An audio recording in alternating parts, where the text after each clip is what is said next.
Sklando mintis, kad kuo baltesni dantis, tuo sveikesni. Pabandysiu sugriauti mitą, pateikdama keletą pavyzdžių. Spalva priklauso nuo dentino, o dentino spalva būna nuo geltono iki rudo. Ir kiekvieno žmogaus dantų spalva tai yra genetiškai paveldima.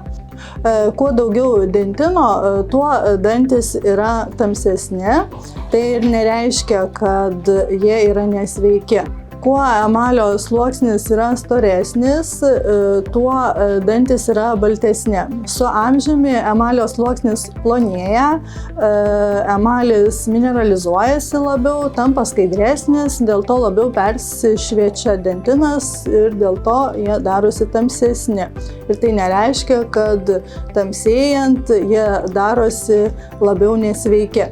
Nes kaip pavyzdžiui, esant baltom dėmėm ant dantų, tai yra tos vietos, kur yra mažiau mineralizuotos emalio vietos, tai yra kaip ir pirminė karieso stadija. Tai kaip ir įrodymas, kad jeigu yra balti dantis, tai kad nereiškia, kad jie yra sveiki, nes balta dėmė tai gali būti pirminė karieso stadija.